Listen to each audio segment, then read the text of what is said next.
I want to turn a corner with you, Congressman Paul, for just a moment. New Hampshire Republican voters are just getting to know you and the other candidates, and I want to get a little personal biography from you for a couple of minutes. First off, you were born to dairy farmers outside Pittsburgh, Pennsylvania.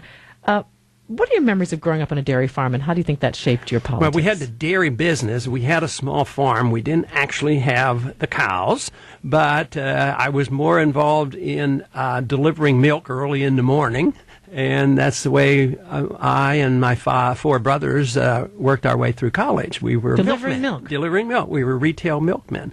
This day, I don't know if there's anybody that delivers milk anymore. That used to be a service that we could afford and provide for people. But no, it was interesting. It was outside of Pittsburgh. It was a small town, and it was very nice.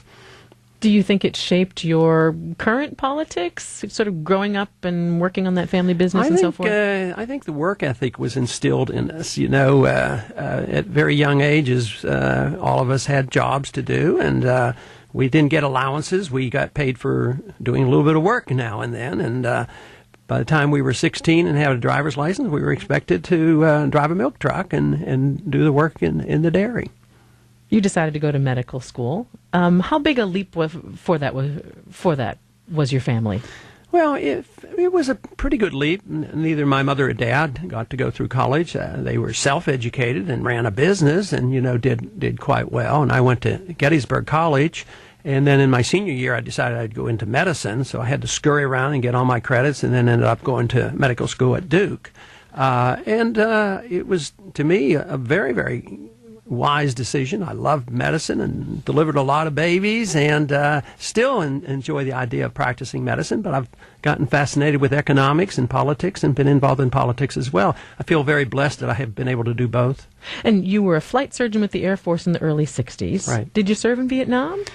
I never had to go to Vietnam. On active duty, it was 63 to 65. It really got activated. The military was activated after 65, but I was in the Air National Guard during that time but I went back to my residency. I was drafted out of my residency during the Cuban crisis, but then did stay in. I was in a total of 5 years, but traveled a lot while in the Air Force to places like even in Ethiopia and Iran and Turkey and all through the Middle East. I did a lot of traveling as a flight surgeon, but I never went to Vietnam. I had been to Korea a couple times. What does a flight surgeon do? Because as a doctor, you were an OBGYN. At that time, I would imagine there weren't too many pregnant women in the military.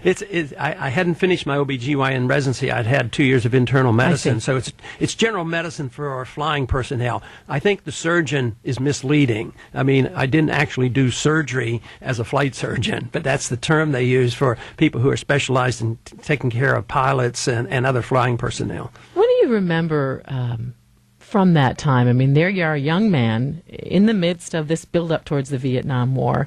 What was that like for you? I wasn't as strongly anti-war. I was thinking things through and doing a lot of reading at that time. So you're still shaping your opinions in terms of what foreign policy but I do remember one doctor that made national news in the early 60s who refused to go. And, that to me was unpatriotic, but I thought, he has some points.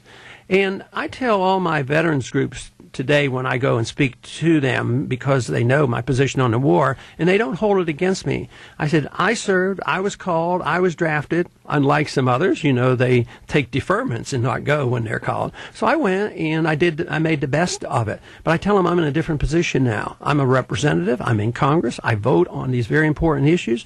And to me, it's very, very important about when you vote for war and send young people off. But my ideas were being formulated then, and I was really very much involved. That's when during the time I was in the military, I had more time to read, and I got involved in reading Austrian free market economics and novels. I read Dr. Zhivago, and which had an impact on me, as well as all of Ayn Rand's novels. You then settled into an OBGYN practice in Lake Jackson, Texas. And Congressman Paul, I read that at one time you were the only OBGYN in the entire Brazoria County. The only OBGYN in the entire county. What was that like? It kept me busy, and it was hard. And you had 5 children yourself. Right, and it was hard to get time off. I bet. Because you had to be around. But I really enjoyed it. It was busy, and I did it on purpose. I went there because I knew I would be busy. There had been one doctor there before I came, but he was leaving, so I took over the day I arrived. I had a very, very busy practice. But now it's different. It's a lot more physicians there today. And you also didn't accept Medicare or Medicaid payments at that time. You did the work for free or offered reduced rates for your lowest income patients. That's right, because I believe that government payment of your bills interferes with the doctor-patient relationship. And it was the beginning in the early 60s of this government involvement, and government's a mess, and the only thing anybody's calling for is more government, not realizing the government's created our mess.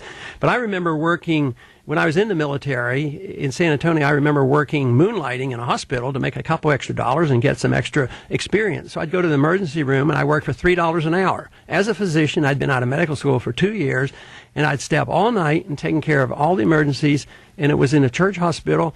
And the amazing thing was, nobody was ever turned away. Nobody was ever asked about their income, and everybody got taken care of. $3 an hour. $3 an hour. Even in the 60s, that's not a lot to pay for a doctor. It wasn't a whole lot, but it was a mixture of experience and a couple dollars. Back then, $3 meant a lot more.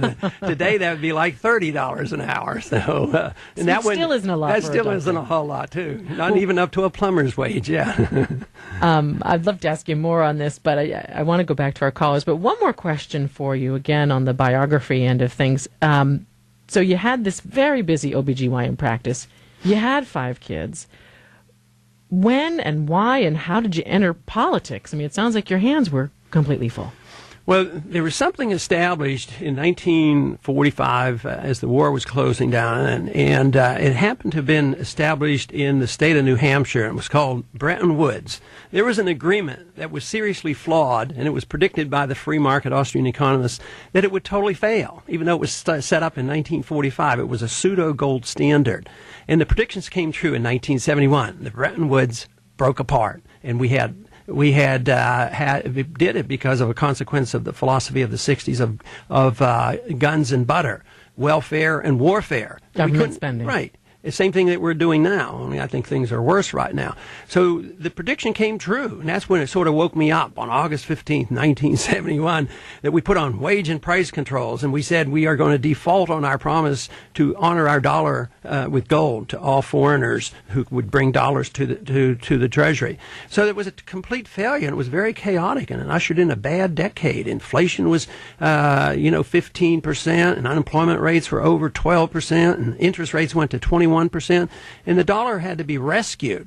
And so that had an impact on me. So in 1974, I decided I just wanted to talk about this, and it was sort of an education adventure, and I was convinced not much would come of it because I wasn't going to be playing the role of Santa Claus.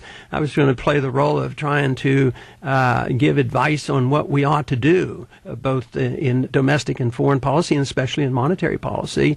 And I was surprised when I did win. So dismay over monetary politics, the abandonment of the gold standard in the early 70s, that's when you said, I've got to jump into this. Right. And the chaos that had been predicted and that came, and then I was convinced that somebody should say something about what's going on.